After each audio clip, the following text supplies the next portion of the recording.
Sir, please, don't leave me here. Her icy hand grasped his ankle. I can't feel my legs anymore. Madam, wait. Madam, Just a moment. wait, just a moment. The street was deserted, snow and wind. He reached for his zipper, then stopped. Chloe, his daughter, was at home. 6 hours until her 10th birthday. $38, her entire birthday money. Helping this woman meant no cake, no candles, no birthday. Sir, please. Yes, madam. I'm here. He took off his hoodie, wrapped it around her. 30 people ignored this woman tonight. He was the only one who stopped. He didn't know who she was, didn't know what it would cost, or what it would bring. But the next morning, a driver in a black suit knocked on his door, and things would never be the same. But before that night, before the storm, before the bench, let me tell you who this man was. His name was Brandon Nash. 40 years old, single father, night shift security guard at Ridgewood Plaza, a half-dead strip mall where 3 of 8 storefronts were boarded up. During the day, he did handyman work, plumbing, drywall, electrical, whatever kept the lights on. Some weeks it was enough. Most weeks, it wasn't. Every morning started the same, 5:45 a.m. Alarm. Brandon rolled off the living room floor, not a bed. The bedroom belonged to Chloe. He told her the floor was better for his back. She believed him. She was 9. He walked to the kitchen, opened the fridge, almost empty. Half a carton of milk, leftover rice, a jar of peanut butter with a spoon mark scraping the bottom. He made Chloe's lunch, peanut butter sandwich, an apple, a juice box. Wrote on a napkin, "You're my favorite human," tucked it inside. He ate nothing. He'd gotten used to that. 2 things on the fridge door. A faded magnet from a trade school open house, tuition circled in marker, $6,200. The ink was almost gone now. A dream that got quieter every year. Next to it, a countdown calendar drawn in purple marker. Chloe had been crossing off squares for 3 weeks. 1 square left. Tomorrow, her 10th birthday. Brandon stared at that last square, touched it with his finger. $38. That's what he had. He'd done the math 100 times. Cake, 14. Candles, 3. That stuffed bear she kept eyeing at the dollar store, 12. Balloons and streamers, 9. Not a party, but something. His mother used to say, "If your hands are free, somebody needs them." She also taught him something he never said out loud. Every birthday, no matter what, Chloe wakes up to a surprise. Last year, a hand-painted card and a cupcake with 1 candle. The year before, a tiny bookshelf he built from scrap wood. She never asked for much. That made it harder, not easier. 8 a.m., across town. A landlord's kitchen. Leaky pipe under the sink. "I'll give you 50. "Sir, we agreed on 80. The landlord peeled off 2 20s and dropped them on the counter. "That's close enough." Brandon looked at the money. $40 for 3 hours of work on his knees in a stranger's kitchen. He wanted to argue. He wanted to walk away. But he couldn't afford either. He picked up the bills, walked out. Rent was $1,100. Payday from the security job, 6 days away. And the 38 in his account was untouchable. Sacred. That was Chloe's birthday. He stopped at a gas station, put $10 in the truck, brought his account down to 28. Inside, He walked past the bakery case near the register. Small cakes in plastic boxes. White frosting. Pink flowers. A blank space where they'd write a name. $14. He picked one up. Held it. Turned it around slowly. Pictured Chloe's face when she saw it. Put it back. Tonight. After shift. The cake has to be fresh for morning. Outside, a woman was struggling with grocery bags in the wind. One bag ripped. Oranges rolled across the icy parking lot. Brandon jogged over, picked them up, carried everything to her car. She got in, closed the door, and drove off. Didn't look at him. Didn't say a word. He stood there for a second, then walked back to his truck. That's how it always was. 3:15 p.m., Brandon pulled up to the church. Chloe ran out holding a piece of paper. "Dad, look!" A drawing. A big building with stick figures inside. Welding, hammering, wiring. Above the door, in her careful handwriting, Nash Learning Center. Brandon knelt down in the parking lot, studied it like a real blueprint. You even put in windows. Of course, people need light when they're learning. He folded it carefully, slipped it into his jacket pocket, right next to his heart. In the truck, Chloe couldn't sit still. That quiet, contained energy kids have when they're trying so hard not to seem too excited. "Dad, did you know when you turn 10 you're officially in double digits?" "Is that right? That's kind of a big deal." "That is a big deal." She looked out the window. Then, carefully, like she'd rehearsed it in front of a mirror. "I don't need anything big, just maybe a cake? With candles?" Brandon's grip tightened on the steering wheel until his knuckles ached. "I think I can manage that, baby girl." She smiled. That was enough for her. That smile nearly broke him. Before they left, Pastor Ruth pulled him aside. "Brandon, the church furnace is dying. If it goes, I have to shut down the after-school program until spring." "I'll come look at it this weekend. No charge." "Brandon, you can't keep doing this for free." "No charge, Pastor Ruth." She shook her head, smiled. "Your mother would be proud of who you turned out to be." He drove home with Chloe singing in the passenger seat, off-key, loud, perfect. The plan was simple. Finish the night shift, stop at the gas station, buy the cake, the bear, the candles. Set everything up while she sleeps. Be there when she opens her eyes. Not much, but it was the promise. Brandon Nash didn't break promises to his daughter. But what he didn't know, what nobody could have warned him about, was that in 8 hours, the worst blizzard in 11 years would force him to choose between that promise and a stranger's life. And there would be no right answer. What he was about to walk into, out there in that storm, would split his life into before and after. 10 p.m. Brandon pulled into the Ridgewood Plaza parking lot. Snow was already falling, light, steady, getting heavier by the minute. He grabbed his security jacket from the back seat and headed for the booth.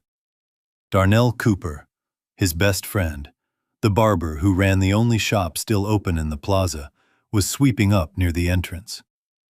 "Yo, birthday dad! You get the party supplies yet?" Brandon patted his pocket. "After shift. Gas station on 5th has cakes until 2 a.m.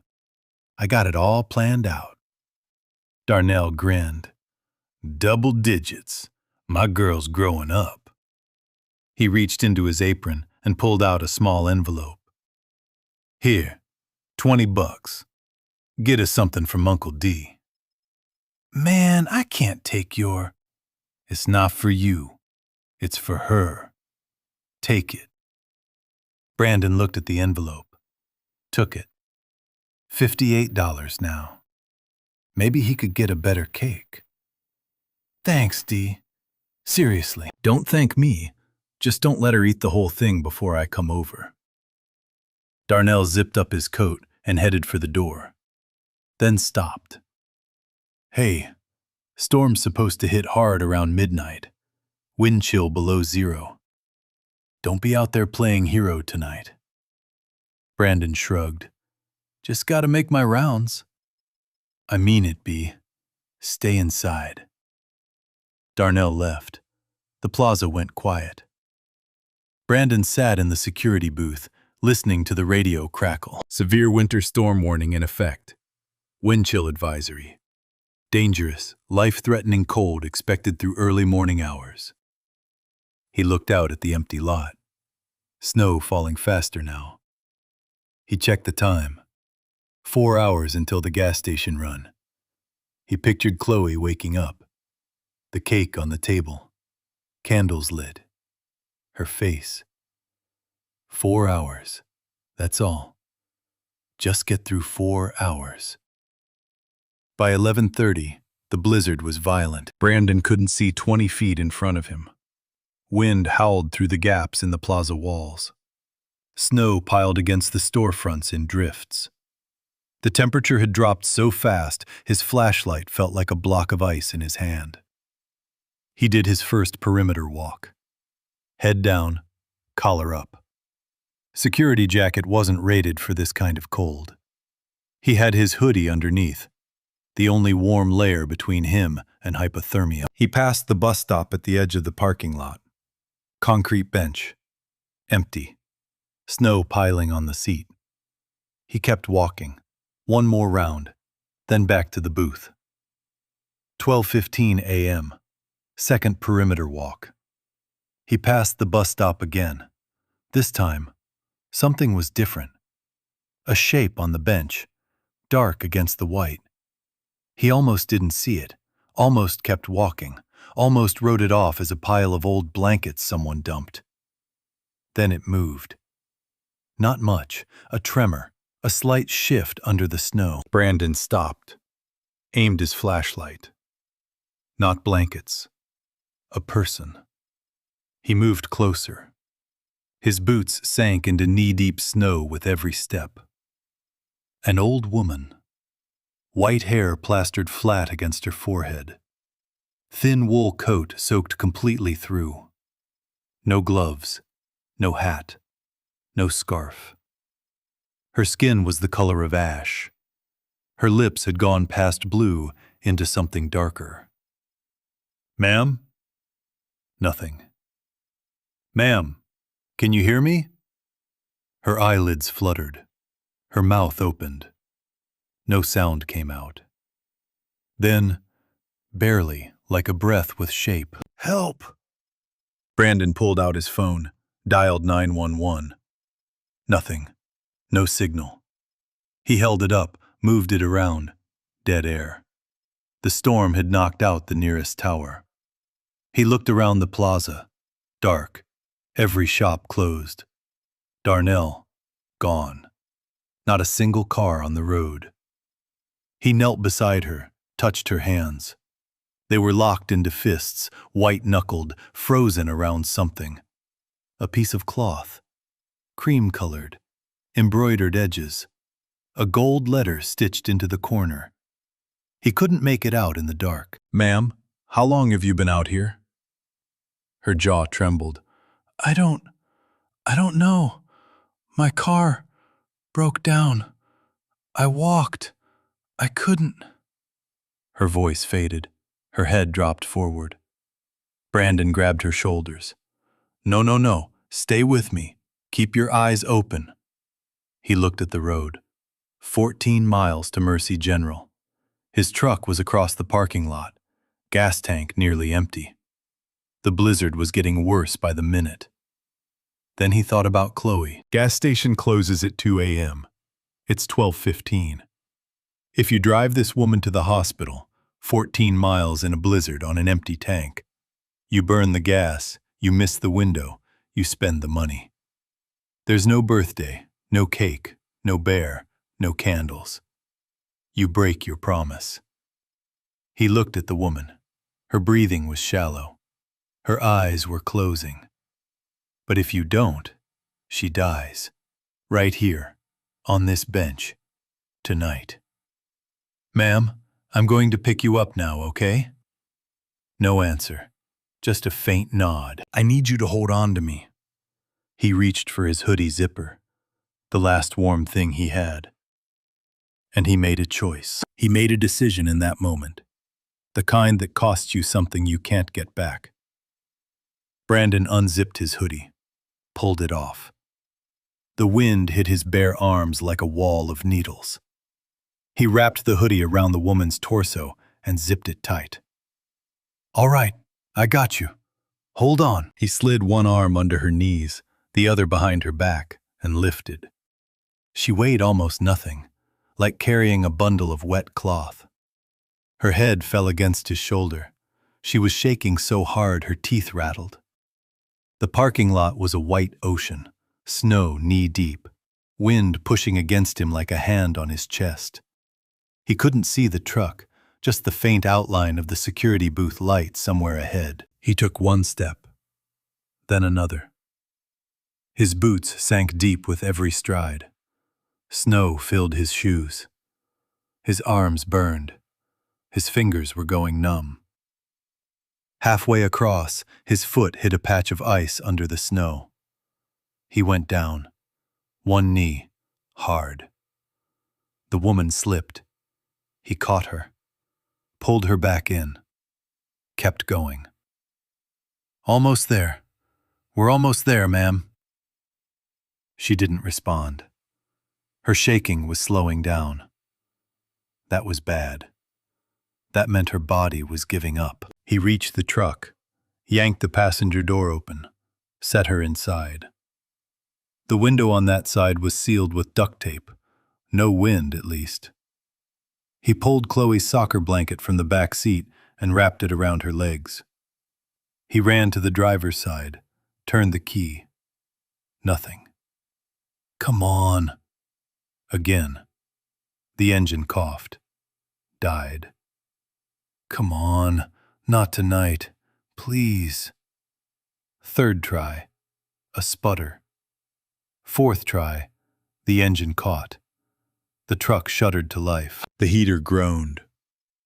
Warm air, barely warm, crawled out of the vents. All on the driver's side. Brandon angled every single vent toward her. Her shivering came back, violent, whole-body convulsions. That was actually good. Her body was fighting again.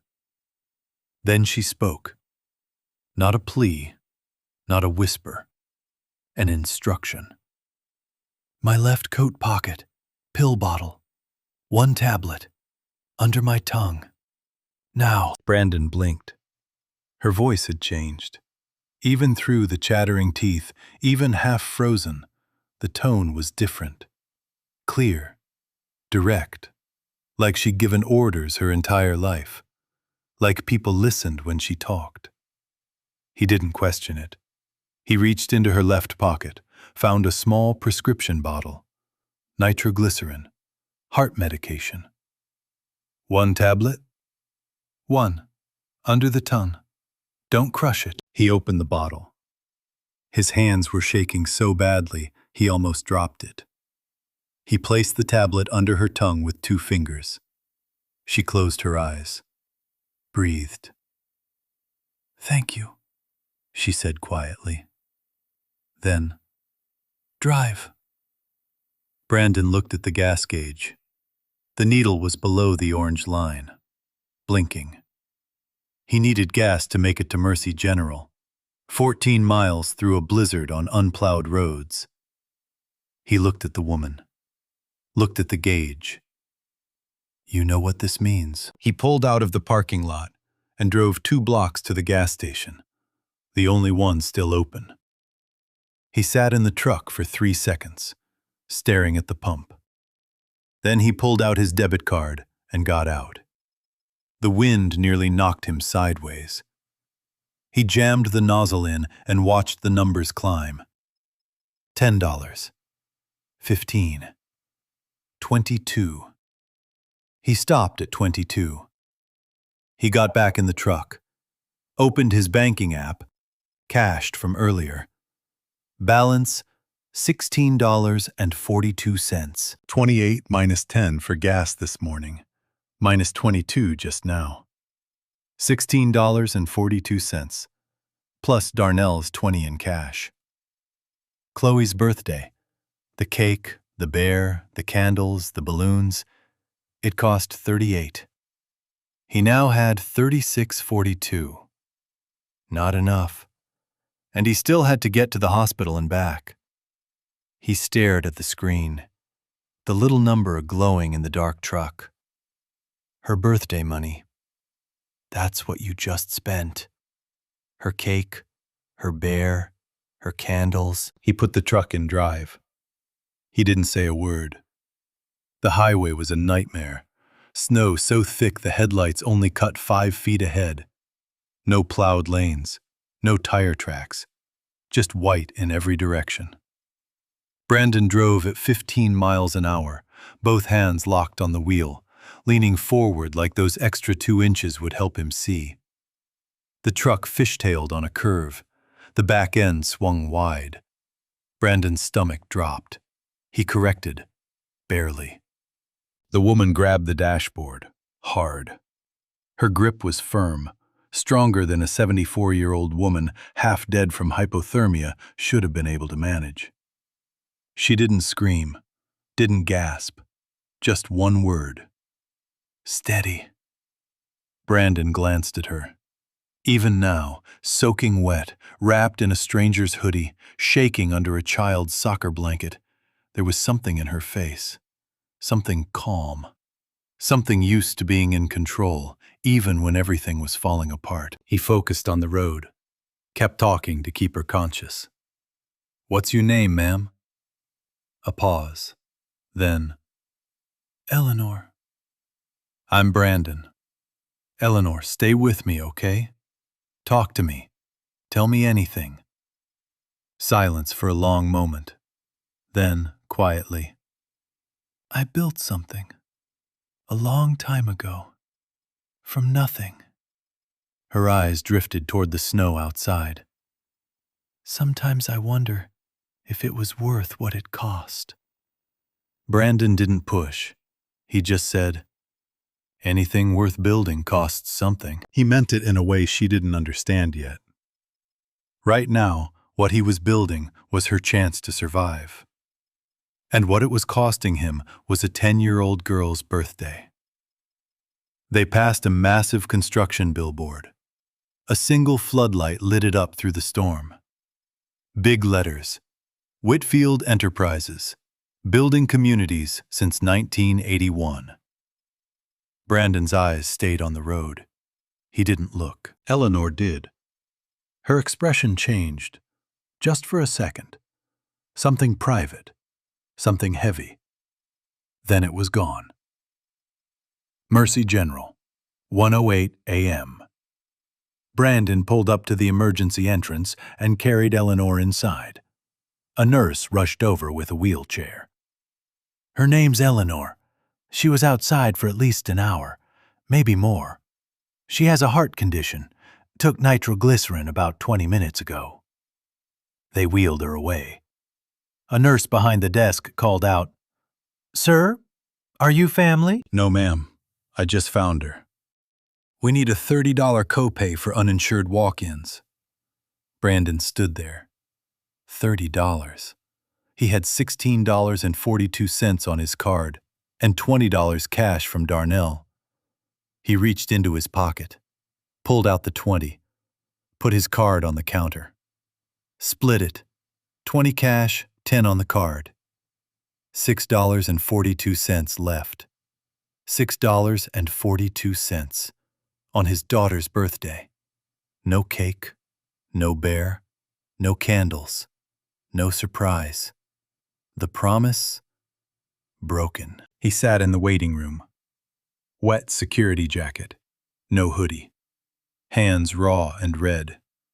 Shaking, not from cold anymore. From everything. He pulled out his phone, opened the photo gallery.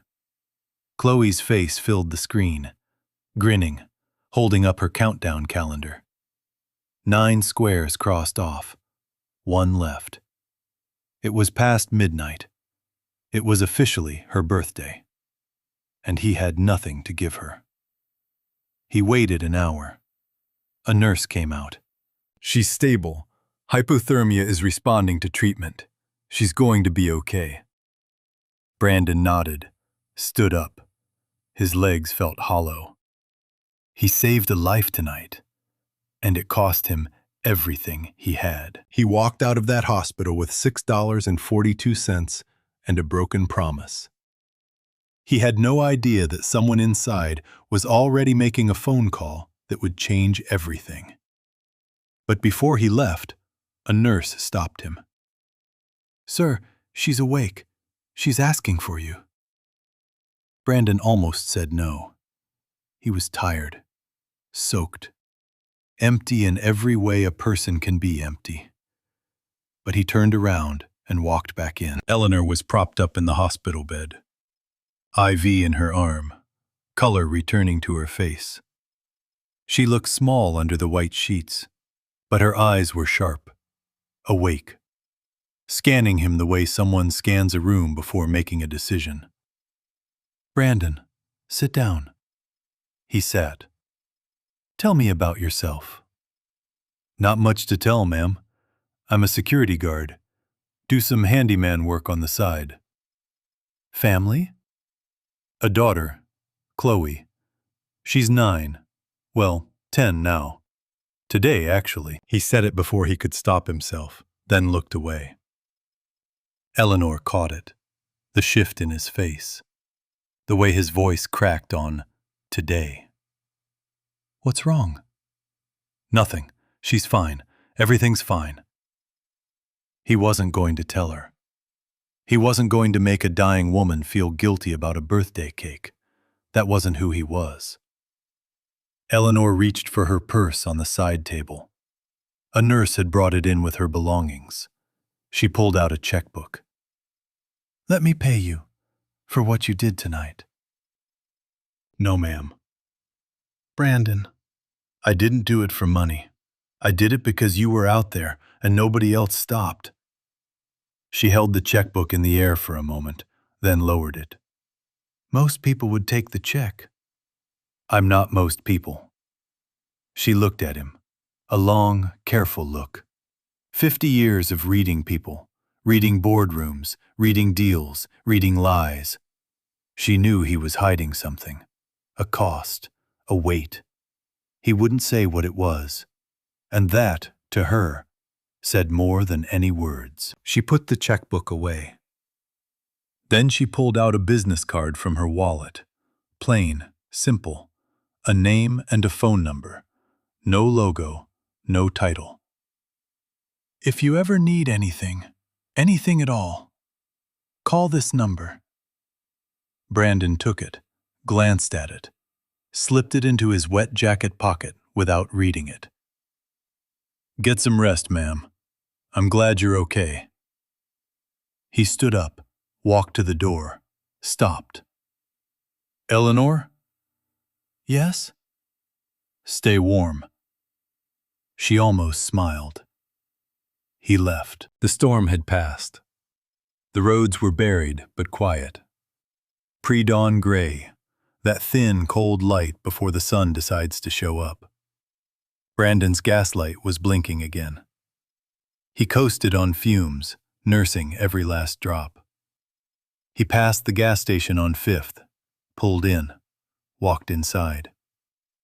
The bakery case, right there, behind the glass. Pink box, white frosting, $14. He stood in front of it for a full minute, just looking. His hand went to his pocket. $6.42. He turned away. He found a chocolate muffin in the snack aisle, $2. A pack of birthday candles near the register, $3. $1.42 left. He drove home. 4:30 a.m. The apartment was dark.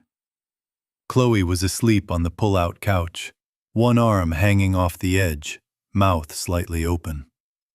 The countdown calendar on the fridge, every square crossed off. Today was the day. Brandon put the muffin on a plate, pressed one candle into the center, wrote on a napkin with a pen that was almost out of ink, "Happy double digits, baby girl. I love you more than everything. Dad." He set it on the kitchen table, hung his wet jacket on the chair. The business card fell out of the pocket and landed on the floor. He picked it up, put it on the counter, and forgot about it. He sat on the floor next to the pull-out couch, watched Chloe breathe. His hands were raw, his arms still red from the wind. His body was done, but his mind wouldn't stop. He saved a life tonight. He knew that. He'd do it again. He'd do it 100 times. But right now, at 4:30 in the morning, on the floor next to his sleeping daughter, all he could see was a pink cake behind gas station glass. $14 he didn't have. He didn't feel like a hero. He felt like a father who broke his promise. He set his alarm for 6:30 a.m., closed his eyes. He didn't sleep. While Brandon was lying on that floor, staring at the ceiling, 3 things were happening across the city that he knew nothing about. The first, Mercy General. 5:15 a.m. Eleanor was on the phone, her voice low but steady. "Graham, I'm fine. I'm at Mercy General. Listen, I need you to find someone. Brandon Nash, security guard at Ridgewood Plaza. Today, not tomorrow. Bring the car, the black one." She hung up, called the nurse. "The man who brought me in, did he pay the copay?" "Yes, ma'am. $30. Looked like it cleaned him out." Silence. "He also asked if we had a chapel," the nurse added. "Said he wanted to say a prayer for his little girl. Something about her birthday." Eleanor's hands tightened on the blanket. "Her birthday," she whispered. "He spent his daughter's birthday money on me." A long pause. "Find out everything about him." The second, Graham Hollister, Eleanor's driver and head of security for 18 years, made 3 calls before sunrise. The last one went to a church on the south side. A woman named Pastor Ruth Simmons answered. She told him everything. The handyman jobs, the night shifts, the church furnace Brandon fixed for free for 3 years. A drawing of a building called the Nash Learning Center. A man who gave away what he didn't have and never complained. Graham called Eleanor back. "Ma'am, you're going to want to hear this." The third, 6:30 a.m. Brandon's alarm. He opened his eyes. He hadn't slept, not a minute. Chloe was already up, standing at the kitchen table, looking at the muffin. Brandon's heart stopped. She picked up the napkin, read it. Then she carried the plate, muffin, candle and all, over to where he was lying on the floor. She sat next to him. "Dad, wake up. You can't turn double digits alone." He sat up. She struck a match. She'd been the candle lighter at church for 2 years. Lit the candle, closed her eyes, made a wish. Blew. Then she broke the muffin in half, held out the bigger piece. "Birthday rule. You share with the person you love most." Brandon took it. It tasted like everything he couldn't say. She leaned against his shoulder, chewing. Quiet. Completely happy with a $2 muffin and 1 candle. "Best birthday ever," she said. Brandon put his arm around her, held on tight. On the counter, the business card sat untouched. Then the doorbell rang. Chloe looked up. "Who's that?" Brandon had no idea. Nobody visited on a Tuesday morning. The man at his door wasn't selling anything, and the car at the curb didn't belong in this neighborhood. Brandon opened the door. A tall, broad-shouldered white man in a dark overcoat. Military posture. Hands clasped. Face that looked like it hadn't smiled since the 90s. Behind him, a black Rolls-Royce Cullinan. Tinted windows. Engine running. Sitting in last night's snow like it had landed from another planet. Mr. Nash? Yeah? My name is Graham Hollister. I work for Eleanor Whitfield. Mrs. Whitfield would like to speak with you. She's asked me to bring you to her. Brandon stared at him, then at the car, then back. Eleanor? The woman from last night? Yes, sir. She's okay? Being discharged this morning. She'd like to see you at her home. Brandon shook his head. It's my daughter's birthday. I can't just... Mrs. Whitfield is aware. Graham's voice softened, barely. She asked that your daughter come as well. There will be something for her.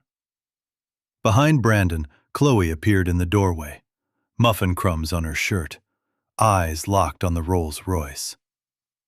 Dad, she tugged his sleeve. That car is really fancy. Brandon looked at Graham, looked at Chloe. Something in Graham's expression, not pity, something closer to respect, made him decide. Give us 5 minutes. He put on Chloe's shoes, found her a clean jacket. They walked to the car. Graham opened the back door. Chloe slid in and touched the leather seat with one finger. Reverent. Brandon sat next to her, afraid to breathe too hard. As Graham walked around to the driver's side, Brandon noticed something on his lapel. A small gold pin. A letter, shaped like a W. The same shape as the embroidery on Eleanor's handkerchief. The same shape as the logo on the billboard his truck had passed last night. Something clicked. Not all the way, but enough to make his chest tighten. They left the south side, passed through downtown, then past downtown, into a part of the city Brandon had only ever driven past. The houses got bigger. The lawns got wider. The fences got taller. They turned onto a private road, a stone and glass residence, 4 acres overlooking the river. Not flashy, quietly, impossibly big. Old money, the kind that doesn't need to prove anything. A sign at the gate. Whitfield. Brandon's hand went to his pocket. The business card. Eleanor Whitfield. Dad, who are we visiting? Chloe whispered. He didn't answer. Whitfield. Like the billboard. Like the buildings downtown. Like the... No. No way. Graham led them inside. Warm. Quiet. Every wall, framed photographs, Eleanor shaking hands with governors, breaking ground on buildings, receiving awards, a magazine cover. One photo stopped Brandon cold. Eleanor, younger, mid-50s, standing before a skyline. Text beneath, Whitfield Enterprises, $4.2 billion in urban development. His feet stopped. His mouth opened. Nothing came out. Dad, come on. Chloe pulled his hand. Graham led them through a hallway, past a library, through glass double doors, into a sunroom. Brandon stepped through, and everything stopped. A 3-tier birthday cake.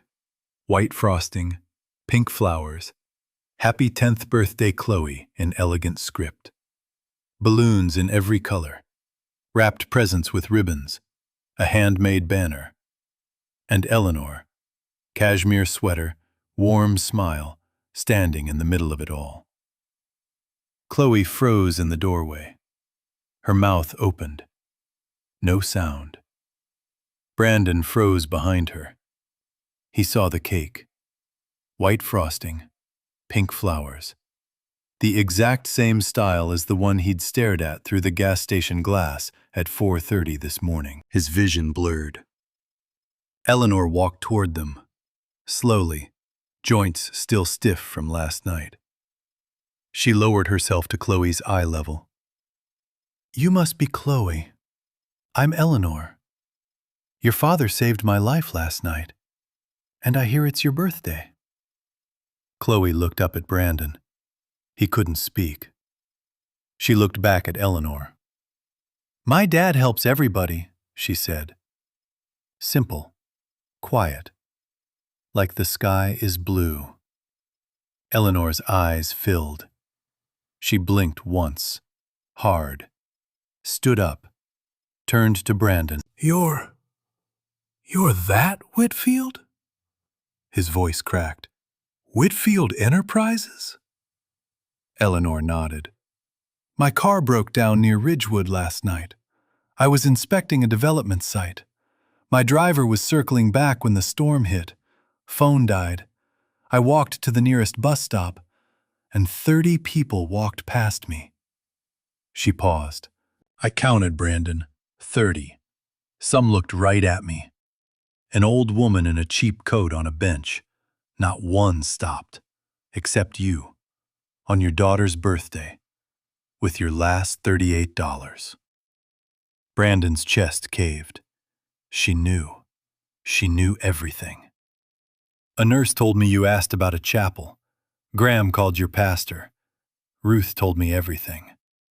Eleanor stepped closer, voice quiet, steady.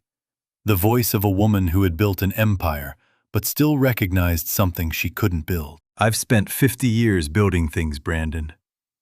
Buildings, companies, communities. Last night I learned something I should have known a long time ago." She looked him in the eye. "You can build everything in the world, but the only thing that matters is whether someone stops." But the cake and the presents, that was just the beginning. What Eleanor said next didn't just change Brandon's bank account. It changed the trajectory of an entire zip code. While Brandon and Eleanor talked, Graham quietly led Chloe to the other side of the sunroom. The presents. The cake. A paper crown that Eleanor's housekeeper had folded by hand that morning. Through the glass doors, Brandon could see his daughter, sitting at a table too big for her, paper crown slightly crooked on her head, opening presents with careful, reverent hands, like each one might disappear if she moved too fast. Every few seconds, she looked back at Brandon through the glass, gave him a thumbs up. He gave one back. For a moment, he just watched her. She was happy. On her birthday. That's all he'd wanted. Whatever happened next, she was happy right now. Eleanor sat across from him, tea in her hands, eyes sharp. She wasn't making small talk. She was interviewing him, and he didn't even know it. "You do handyman work? Plumbing, electrical, drywall?" "Yes, ma'am." "Where did you learn?" "YouTube, library books, trial and error mostly." "And you're a security guard at Ridgewood Plaza?" "Night shift." "And your daughter drew a picture of a building called the Nash Learning Center." Brandon's stomach dropped. "How do you know about that?" "Ruth Simmons speaks very highly of you, Brandon. She told Graham about the drawing. She also told him you've been fixing the church furnace for free for 3 years. Brandon said nothing. He didn't know what to say. His whole life, the parts he thought nobody saw, was being laid out on a billionaire's coffee table. Eleanor set down her tea. "Brandon, I didn't bring you here to write you a check. I brought you here because I think you're the person I've been looking for." "Ma'am, I don't understand." "You will." She stood up, walked to the window, looked out at the river. "Whitfield Enterprises has been planning an urban development initiative on the south side for 2 years. Affordable housing, community infrastructure, workforce development. The buildings are easy. I can build buildings in my sleep. She turned to face him. What I can't find is the right community partner. Someone local, someone trusted, someone who knows what that neighborhood actually needs, not what a boardroom thinks it needs. Brandon was very still. I want to fund the Nash Learning Center. The room went silent. Even the air stopped moving. Not as charity, Eleanor continued. As a Whitfield Enterprises community development project. You would run it. Full salary, full benefits, full operational budget. We build the facility, you design the program. Plumbing, electrical, HVAC, carpentry. Everything you taught yourself, you'd teach others.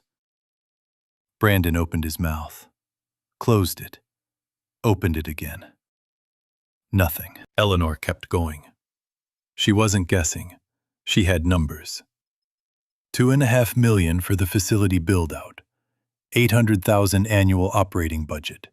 5-year commitment with renewal options. Brandon's hands were trembling on his knees. Through the glass door, Chloe was blowing out candles on the 3-tier cake. 10 candles. All lit. All for her. There's one condition, Eleanor said. The center has to be at Ridgewood Plaza. Brandon looked up. Ridgewood? The strip mall? We own the property. Have for years. 3 shuttered storefronts, declining traffic, no clear plan. I've had a team trying to figure out what to do with it. She paused. Now I know. Brandon stared at her. The strip mall where he walked perimeter rounds in the dark. The parking lot where he found her on the bench. The bus stop where she almost died. That was going to become a learning center. His learning center. You're building a $2.5 million training center because I drove you to a hospital? Eleanor shook her head, slowly. I'm building it because in 50 years, I've never met anyone who would spend their daughter's birthday money on a stranger and not even mention it. Her voice was steady, but her eyes weren't. That's not kindness, Brandon. That's character. And character is the only thing I've never been able to buy. Brandon couldn't breathe. He stood up. Can I have a minute? Take your time. He stepped out onto the terrace, looked at the river. The snow from last night was still covering everything, white and quiet and clean. His vision was blurring again. The glass door opened behind him. Chloe ran out, frosting on her chin, eyes electric. Dad, this is the best birthday ever! Can we come back here? Brandon laughed. The first real laugh in longer than he could remember. He picked her up. She was almost too big for that now. Double digits. He pulled out his phone, called Darnell. Bro, you're not going to believe this. He could barely get the words out. Darnell was silent for 10 seconds.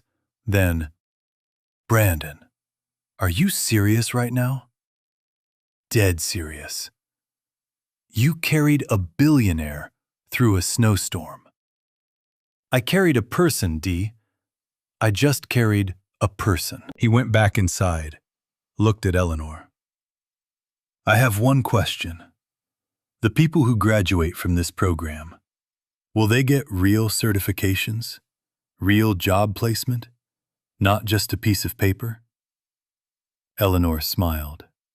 The first full smile he'd seen from her.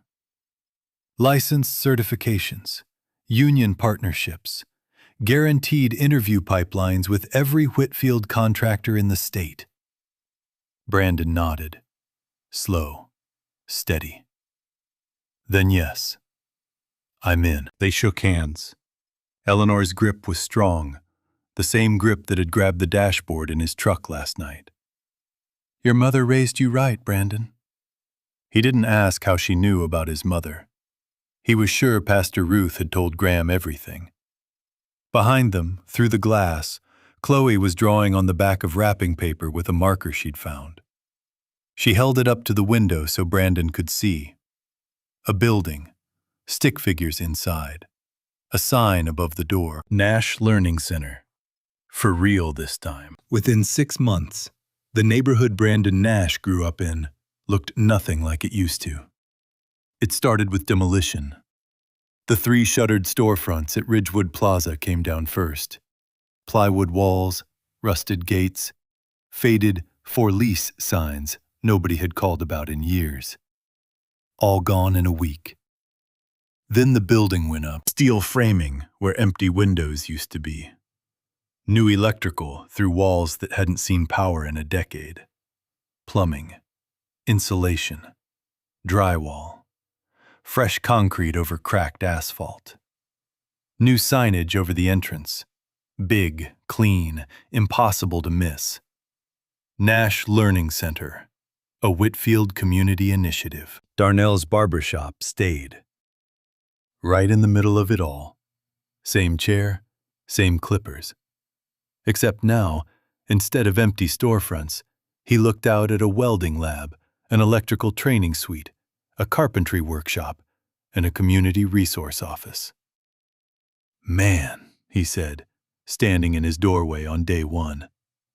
"I've been cutting hair next to ghosts for 3 years. Now I got neighbors." Brandon was on site every day. Hard hat, clipboard, work boots. But he wasn't managing from a desk. He was running conduit alongside electricians, checking pipe fittings with plumbers, shaking hands with every contractor who walked through the door. In the lobby, 2 framed drawings side by side. The first, Chloe's original sketch from the church parking lot. Stick figures welding and hammering. Nash Learning Center in purple handwriting. Below it, designed by Chloe Nash, age 10. The second, the wrapping paper sketch from Eleanor's sunroom. Same building. But underneath, in block letters, "For real this time." 2 drawings, before and after. Same dream. Opening day, Tuesday morning, sunny, cold. The kind of cold that wakes you up but doesn't hurt. Pastor Ruth gave the blessing. Eleanor cut the ribbon. Brandon stood between them. Chloe held the giant scissors with both of them, taller than she was. Local news showed up. 2 cameras. A reporter who kept calling it a feel-good story until she talked to the students. Then she stopped smiling and started listening. First cohort, 35 students, ages 18 to 55. Single mothers needing a trade that paid more than minimum wage. Formerly incarcerated men who couldn't get hired anywhere. Laid-off factory workers starting over. High school graduates with no college plan and no money for one. Week 2. Vivian Caldwell showed up. Eleanor's COO. Sharp suit, sharper eyes. She'd fought this project in 3 board meetings, called it sentimental philanthropy. She walked through the center without a word, watched a 52-year-old grandmother learn to solder a copper pipe fitting, hands steady, getting it right on the 3rd try.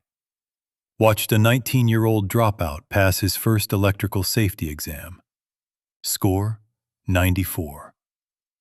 That evening, she called Eleanor. "You were right about him." Local newspaper headline. From security guard to community builder. How one man's kindness sparked a $3 million investment. 6 months in, the numbers told the story. 28 of 35 students earned at least 1 trade certification. 12 placed in full-time jobs with Whitfield contractors. Average starting salary, $52,000. More than Brandon made at both his old jobs combined. The church furnace, the one Brandon had patched for 3 years, was replaced. Brand new. Paid for by the center's first graduating class. A thank you to Pastor Ruth. Darnell's barbershop tripled its business. Students between classes needed haircuts, conversation, a place to sit. He put a sign in his window. Haircuts for Nash Center grads. First one free. His $20 came up in a news interview. Darnell laughed on camera. Best $20 I ever spent. I thought I was buying a birthday cake. Turns out I was investing in a neighborhood. Brandon hired 2 assistant instructors, both graduates of the first cohort.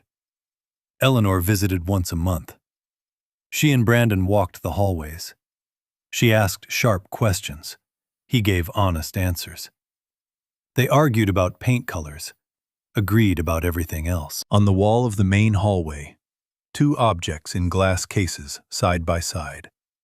The first, a cream handkerchief with a gold W monogram. Below it, a brass plate. It only takes one person. The second, a single birthday candle. No plaque, no explanation. Brandon and Chloe knew what it meant. Nobody else needed to. But the real ending to this story didn't happen at a ribbon cutting or in a newspaper. It happened on a Tuesday night, in the cold, on a bench, exactly 1 year later. Winter again, the night before Chloe's 11th birthday. This year, the birthday was already planned.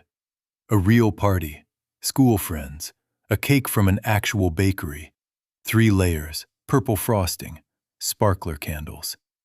Ordered 2 weeks ago, paid in full. Brandon had a savings account now. He was leaving the Nash Learning Center after a late class. 16 students tonight. Electrical wiring fundamentals. 3 had job interviews this week. He walked to his truck. New. Well, new to him.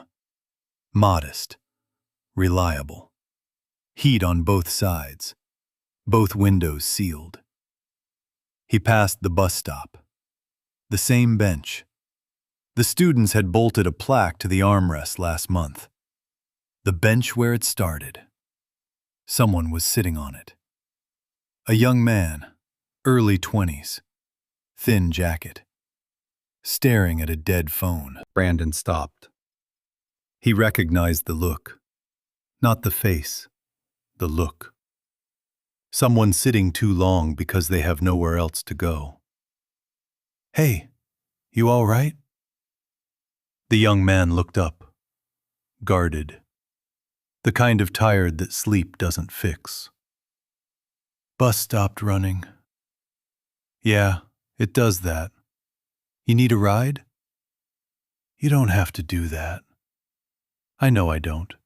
Come on. He drove the young man to a shelter on the west side. They talked on the way.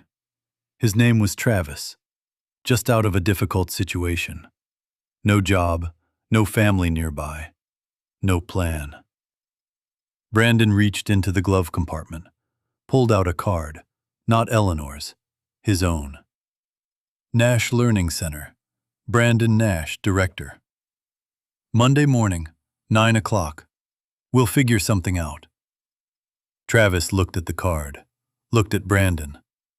Why are you doing this? Brandon thought about a freezing night, a wool blanket, a woman on a bench, a $2 muffin with 1 candle, his mother's voice, 30 people who kept walking. Because someone did it for me, and someone did it for her, and now I get to do it for you. Travis nodded, got out, walked inside. Brandon watched the door close.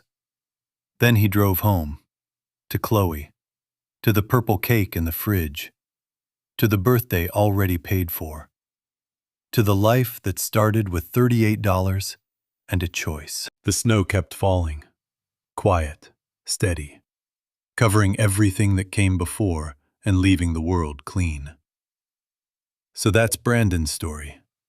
A man with $38, a stranger on a bench, a birthday that almost didn't happen, and a choice that changed everything, not just for him, but for an entire neighborhood. I keep thinking about that night, about the 30 people who walked past Eleanor. 30. Some of them probably had hundreds of dollars in their wallets. Some probably had warm cars parked nearby. Some probably looked right at her and kept going. And then there's Brandon, a man who couldn't afford his daughter's birthday cake. A man who had every reason in the world to keep walking. More reason than any of those 30 people. But he stopped. He didn't stop because he had more. He stopped because he was more. If this story hit you, if something inside you felt that, share it with someone who needs to hear it today. Drop a comment and tell me honestly, would you have stopped at that bench? Like this video. Subscribe to this channel. Hit the bell. Because stories like this, they deserve to be told. Thank you for watching. I'll see you in the next one. Here's what I learned from this story, and I hope you really hear me on this. We always tell ourselves we'll have when we can afford to, when we have enough, when the timing is right. But the truth is, the timing is never right. There are always a reason not to. And the people who actually make a difference, they don't wait for the perfect moment. They just move. A lot of us believe generosity is something rich people do. Write a big check, put your name on a building. Done. But real generosity, that's when you give something you can't afford to lose. That's when it actually means something. And we spend so much time chasing more money, more security, more comfort. We think that's what makes us valuable, but nobody remembers you for what in your wallet. They remember you for what you did when it matters. That is your real worth, and no one can take that from you. Here's the other thing. You never know what one thing decision can lead to. One moment of doing the right thing can open doors you didn't even know existed. Not because you were looking for a reward, but because that is just how life works sometimes. So ask yourself this: are you waiting to have enough before you start giving? Because you might be waiting forever. Drop that in the comments. Like, share, subscribe. I'll see you in the next one. You don't have to have a lot to give a lot. Remember that.